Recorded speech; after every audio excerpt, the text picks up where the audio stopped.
We're really happy to have Rebekah Pierce on the show today.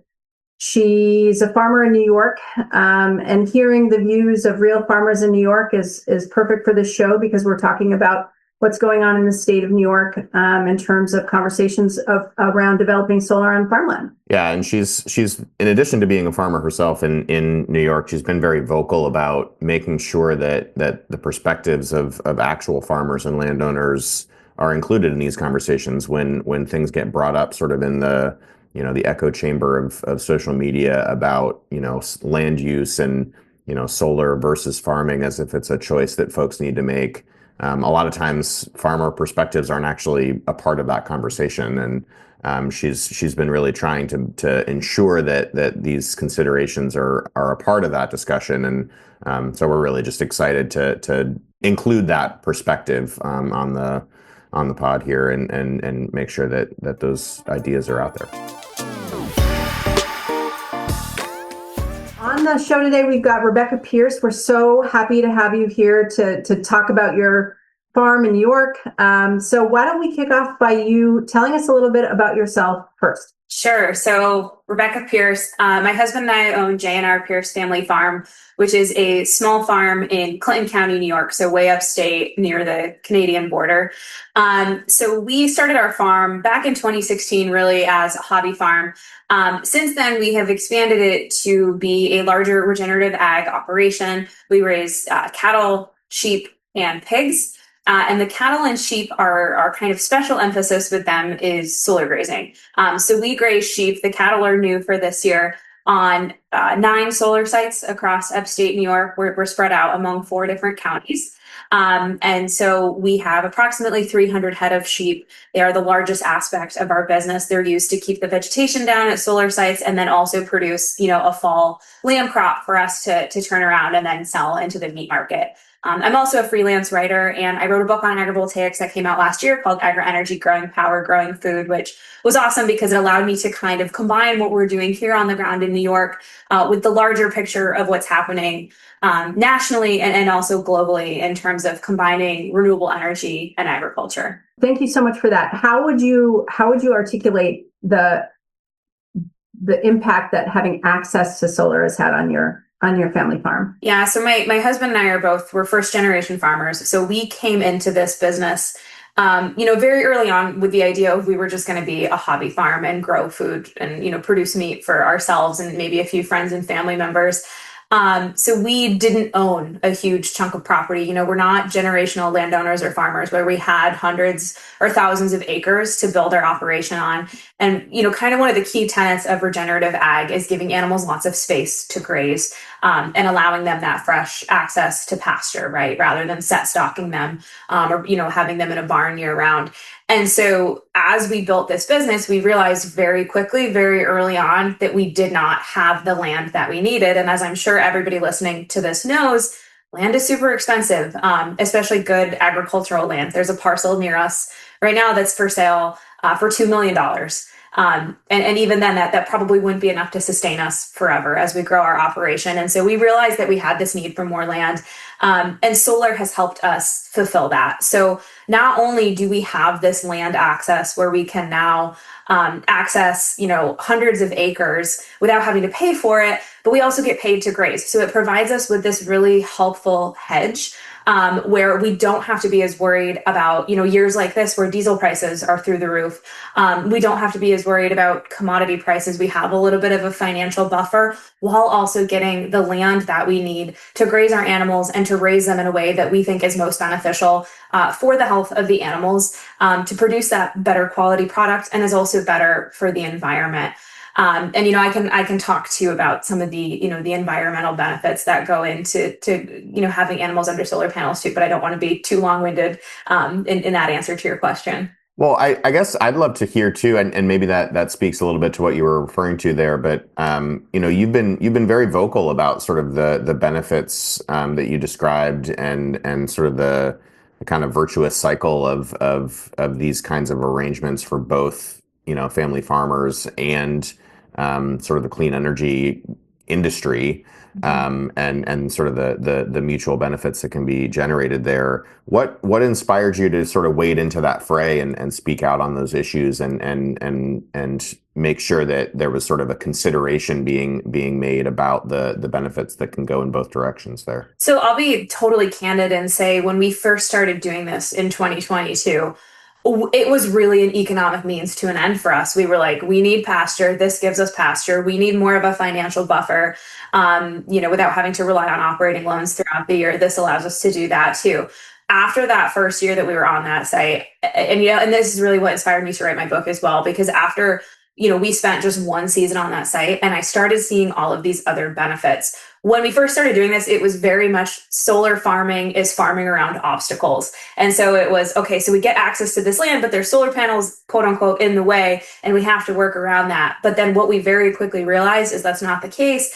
And the panels themselves, aside from all of the other economic benefits, provide a whole host of other benefits. So one of the ones that was huge for us last summer was the shade protection for the forage. So there's this huge misconception that nothing grows in the shade, when in reality, the vast majority of crops actually do need a little bit of shade, and they don't want to be out in the hot sunlight all day, especially when you're in periods of really dry weather, which last August, we were in a very severe drought in our part of the country. We got very little rain throughout the month of August. Normally we are in a fairly humid environment. And so we were seeing, these grasses that normally, thrive all summer long in our climate. We were seeing them just completely burned up between the panels. So what we saw was underneath the panels, the forage was still really lush and green and growing well, and there was still plenty for our animals to eat. Whereas in the alleyways where things were exposed to the direct sunlight, and then even on our pastures back home, there was nothing there for them to eat. The nutrition was totally gone. A lot of farmers near us were having to feed hay, and we just didn't see that. So I think the shade benefit is really huge, and not just for the forage, but also for the livestock themselves when it's really hot out.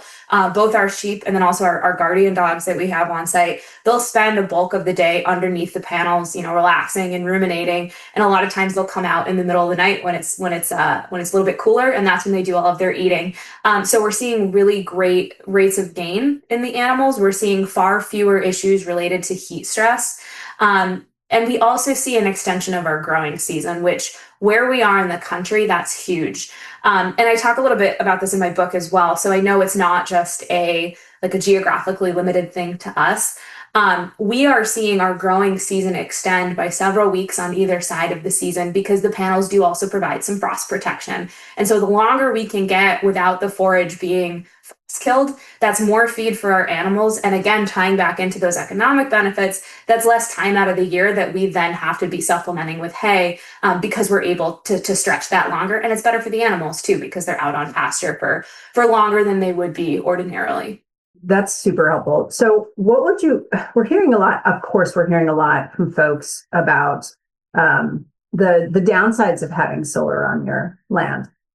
How would you respond to folks that are advocating for that? I think the most important thing that I always try to reiterate is I have never met a landowner or a farmer who is being forced into one of these decisions, right? I think there's this huge misconception that solar companies and developers are somehow taking eminent domain, and installing projects where the landowners themselves don't actually want them. And in my personal experience, and also just looking at the way laws are written, that doesn't happen. The farmers that we work with, because by and large, all of the projects we graze are on older farmland. Some are land that wasn't used for farming. Most of the land is actually not even necessarily prime farmland, but it was a farmer's less productive piece. And so they chose to put that into solar to allow them more of a financial hedge so they could turn around and improve other aspects of their operation. And so what we're seeing is that they largely view it as a help rather than a hindrance. Obviously, not every project is perfect. And I do think it's still important to, weigh the benefits, versus the disadvantages for people who are considering these projects. But every farmer that I've worked with has a lawyer that they've brought these contracts to. They've had many long conversations about whether this is the right choice for their land. And if so, what those arrangements need to look like. And it is very much a personal decision. And it does come down to this idea of property rights, am not allowed to tell my neighbor that I don't like what color they've painted their house. I mean, obviously I can tell them that, but I don't think it's going to hold very much weight, right? So why do we get to tell farmers, as long as they are within the bounds of what is legal, and what is environmentally safe, why are we allowed to tell them that they can't do that with their land as well? 100%. This land is in families for generations, and all of a sudden somebody comes along and starts barking about it. It's really unfortunate. And with all of these misconceptions about prime farmland, for every acre of farmland that has solar on it, there's 43 acres of abandoned prime farmland out there. So let's talk about the bigger picture. And in this case, I really appreciate you sharing your view, because property rights, individual rights are really important in this circumstance. Yeah, and I think, the other piece that tends to get missed here a lot is solar development is one of the few land uses that a farmer can turn to that allows that property to remain in their family's name. So, we have some farmer friends that we're grazing on one of their sites right now. Their kids are not interested in farming at all. They don't have any designs on being farmers in the future, but their grandkids might. And so they need to get through the next, 20 to 30 years with keeping that farmland in their name. Any other option, they wouldn't be able to lease it. They would have to sell it outright to a data center or a housing development or a Dollar General. This allows that farmland to remain in their names. As we're showing, it's still being farmed. And their grandkids or whoever decides to take over, they can do that in 20 to 30 years if they want to. The land is still there, it's still in their names. And I think that's really, really important, and it tends to get forgotten.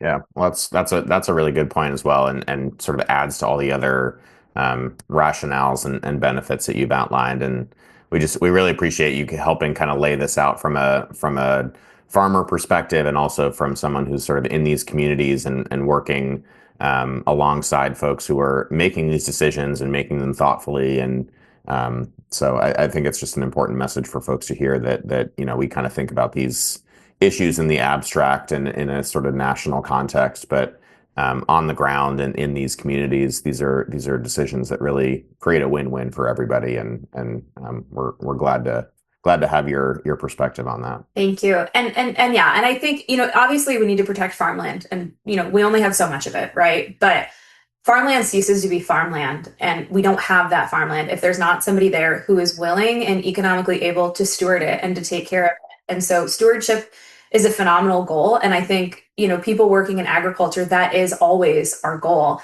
but we can't do it if we can't afford to feed our own children. And so it's equally important in the conversations about farmland, if not more so important, to also talk about the farmer. And we just don't do enough of that, quite frankly. Why do you think, of course, there are influencers in the state of New York that are out there telling lies about this.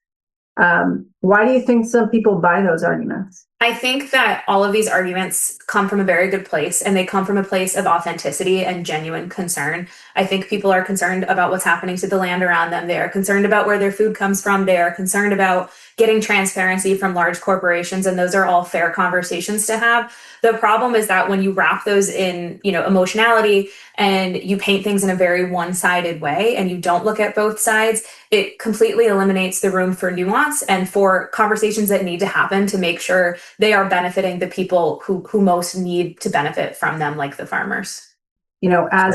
As a farmer in the state of New York, it's really wonderful to have heard your point of view here today, Rebekah. So thank you for coming on and telling your story.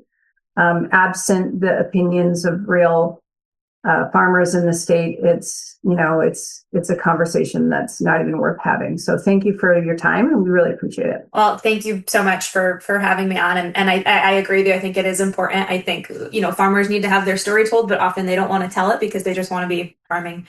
So I'm really grateful for, you guys giving me that platform today.